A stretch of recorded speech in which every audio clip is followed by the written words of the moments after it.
All right, it's a cold, miserable day. Let me go over the quiz this week. What chapter? Chapter 14 we're on.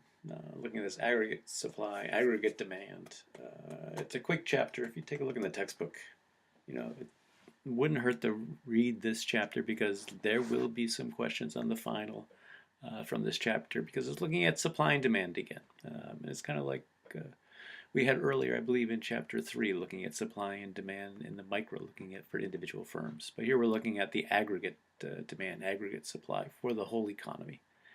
Um, so let's see, this first one, there's only 7 questions here. So again, you should be working on your papers more than anything. So uh, do the homework. There's not that many homework questions. Again, the book has it, the answers in there quickly.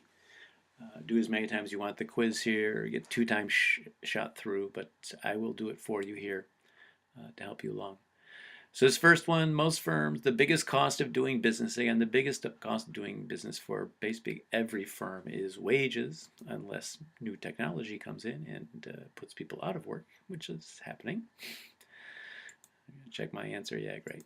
Um, because wages go up or down. It really affects our economy because, and again, it's the biggest expense for businesses, and it's of course how most people get their money to consume. Um, so we have sticky wages sometimes. Some wages take a long time to adjust to a change in the marketplace. And again, which one of these will not adjust quickly? And again, this will be different different times you take this thing. But think about it. Movie stars, goes from movie to movie. If they're hot or not, right? Union workers basically have contracts that go for at least a year, sometimes longer. So those are sticky wages. This is why a lot of people in management don't like dealing with a union because they get locked into wages sometimes. Um, so if you look at the fashion industry, a lot of people say fashion industry left New York because of unionization, where wages became very sticky. And in the past, when things went well, they gave workers bonuses. When things weren't going well in the economy and things weren't selling, unions or workers would be cut back on their pays. But once it became unionized, wages were locked in. So that's why a lot of manufacturers say they left New York for the fashion industry.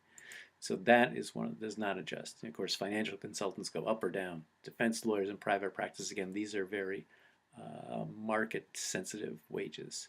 So look at things that are locked in. They're for different options for this question, depending on when you take it. Let me see. Let's go next. Calculating MPS, marginal propensity to save, marginal propensity to consume. There will be a question on this on the final because it's a big thing. It's marginal. Again, if I give someone some extra money, right? We give them a tax break or something. How much are they going to save? How much are they going to consume? If they consume more, it will increase GDP. If they save more, it won't go into GDP. So sometimes you want to get an economy going, you want to give tax breaks to the poorest people because they live paycheck to paycheck. They will spend most of their money that they get in a tax break on consumer goods and immediately help the economy. So how do you figure out the marginal propensity to consume is like here what we're going to do. We're going to increase their income by $300, right? And her savings increases by $60, right? So she saves $60 out of 300. She's mostly consuming. So her marginal propensity to consume is she's saving 60, she's got to be spending 240, so it's 240 divided by 300. So if I bring up my little calculator here and do what? 240 divided by 300. That is, boom, 80%. So her marginal propensity to consume is 0.8. Let me check my answer. Well, I got to do the other one too, so I quote this one right. The other one, of course, is going to be the 60 divided by 300 for the marginal propensity to save. So it's not that hard. It's very simple, but it's an important lesson in economics, though, for government policy.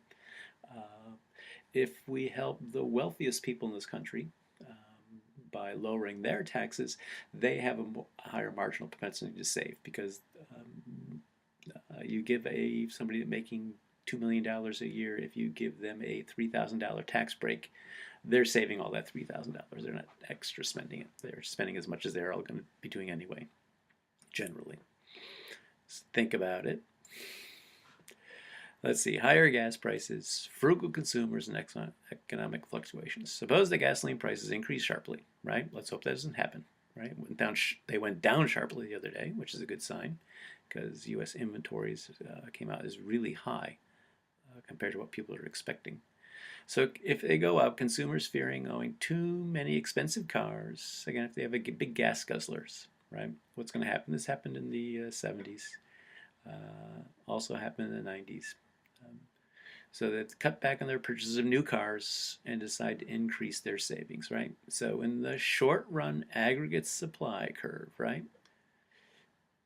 Assuming the short run aggregate supply curve, this behavior shifts the aggregate demand curve. So again, it's bad, right? Again, if there's a gas increase and they're going to cut back, so it's got to go to the left, right? So here, there's two lefts. Left leading to a larger decrease in the output and a small decrease in price, right? And again, if you draw supply and demand, this is the one it's going to be. Let me check my answer. Yes, I am correct. And again, if you don't see this thing, just draw supply and demand and shift the demand to the left and see what happens to the quantity and the price. And here we go. Here is my aggregate demand, aggregate supply. So what do we got here? OPEC decides to reduce oil production, which actually is the reverse case happening right now. Saudi Arabia came out yesterday that they are producing, it's the largest country in OPEC, had record Saudi Arabia had record production last month.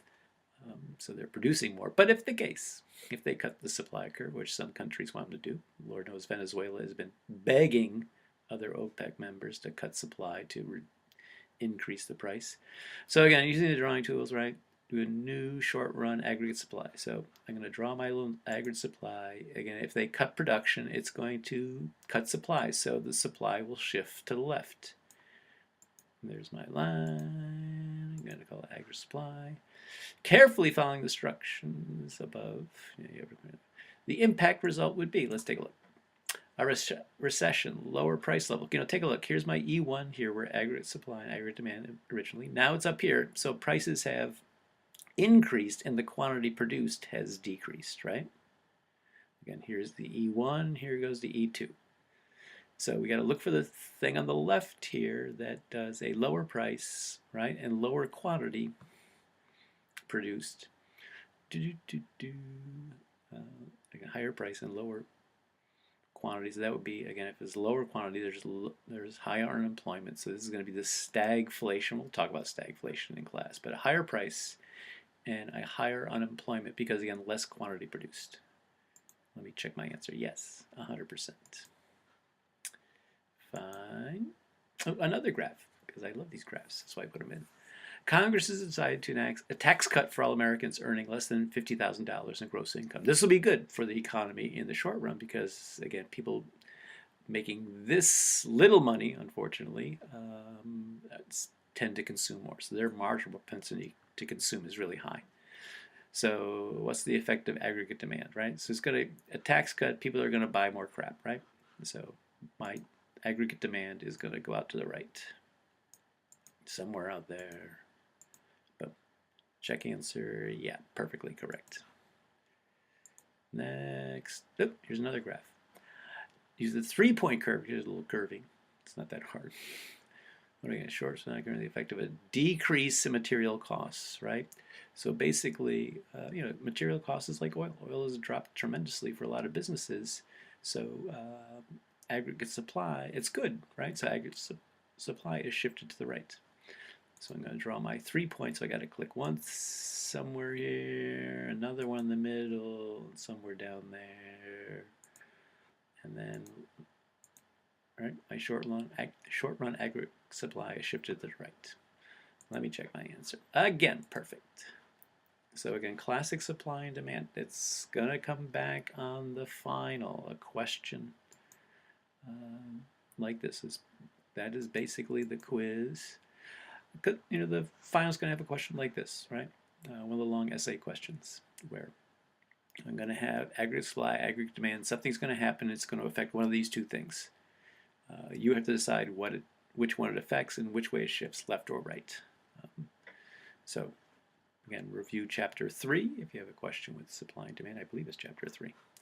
But email me if you have any questions. But right now you should be working on the paper, your research paper. And again, a good idea with a research paper is to, again, do your outline of it. Look at the pros and the cons, or the liberal versus conservative part of your paper. Look for data on both sides. And again, I have some articles in Blackboard. I'll put some websites where you can get some data. But email me if you have any questions about finding raw data from good sources, and I will help you. Fine. Have a nice weekend. See if I can turn this thing off.